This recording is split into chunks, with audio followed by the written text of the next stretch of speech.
This is Keep the Faith Ministry News. I'm Hal Mayer.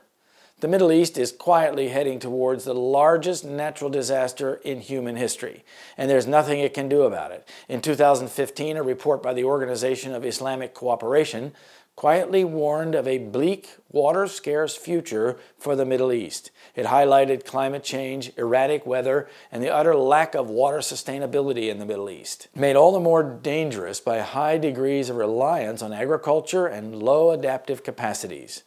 With only 2% of the Middle East covered by water and 94% vulnerable to climate change, its very future is at stake. 3 years later, the situation has only become more bleak as water increasingly becomes a coveted and politicized resource. Over the last 20 years, there have already been 6 conflicts in the Middle East, claiming the lives of millions. Water shortages don't only start a conflict, but also make them worse. The Pacific Institute, which maintains a global conflict database, reports on 92 conflicts that took place over water in the Middle East since the 1960s. What is already the norm may move past a breaking point with drastic climate change already underway. One study predicts a 25% decrease in rainfall throughout the Middle East by the end of the century. Countries already struggling with instability, chronic water shortages, droughts, and insecurity will be the hardest hit. The Human Development Report forecasted a 50% decline in water availability in Syria, not by the end of the century, but in 2025.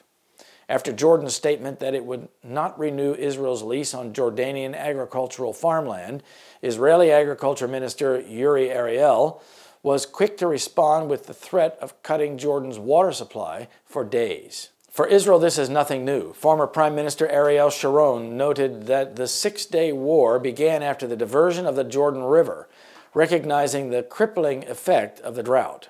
In a city with millions, food scarcity is likely to lead to crime and violence, but in the arid, sweltering Middle East, it could conceivably lead to outright war. Jordan is an outlier that is quickly becoming the norm, vulnerable to anything that happens upstream of the Jordan River. It relies mainly on underground aquifers, drawing 200% more water than is sustainable. Essentially, they are drying up their supply. And with the influx of refugees, urban population growth, and reserves running dry, Jordan is confronted with a near certain prospect of drought. Gulf countries already struggling with water scarcity have opted for costlier solutions, such as desalination, which separates sea salt from water. 70% of the world's desalination centers can be found in the Middle East. Saudi Arabia alone spends over $24 billion to increase its desalination capacity. But even desalination has its limitations. This energy-intensive approach isn't without its dangers and environmental impacts. Desalination produces chemical byproducts, high carbon dioxide emissions, which accelerate water scarcity. Warring for water is nothing new.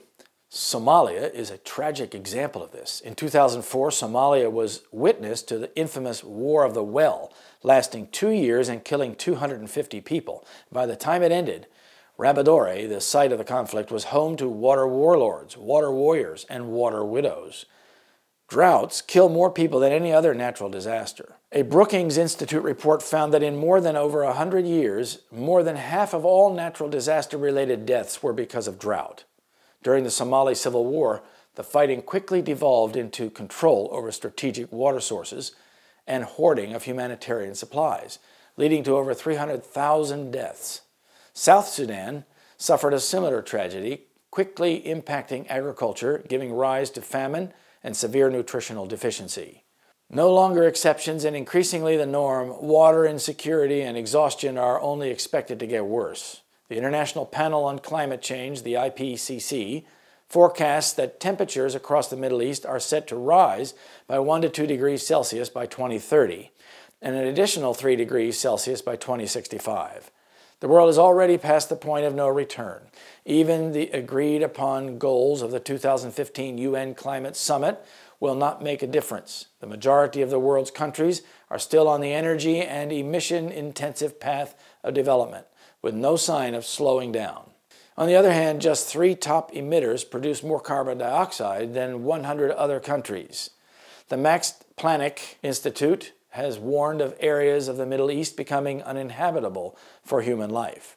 They conclude that summer temperatures in the Middle East will increase at twice the normal global average. The temperate, mild regions of the Mediterranean are expected to reach 46 degrees Celsius by 2050. By 2100, extreme heat waves will occur 10 times more often than before, while extreme weather, like firestorms, dust clouds, and rapid evaporation, will become the norm. Even if the world somehow pulled together and tried to prevent climate change-related temperature rises, we're already too late to prevent its effects. In this new Middle East, nighttime temperatures will not fall below 30 degrees Celsius, and normal day temperatures will reach 50 degrees Celsius. Air conditioning is a short-term solution, as it will only increase energy consumption and carbon dioxide emissions. Over 3 billion people will call the Middle East and Africa home by 2050. Water might replace oil as a strategic resource. Amidst such upheaval, today's exodus of refugees and persistent global conflict could become a pale shadow of the terrible human displacement to come. Whether you believe climate change is real or contrived, water shortages are substantial. War is likely. And there shall be wars and rumors of wars. Matthew 24, verse 6. This is Keep the Faith Ministry News. Thank you for watching.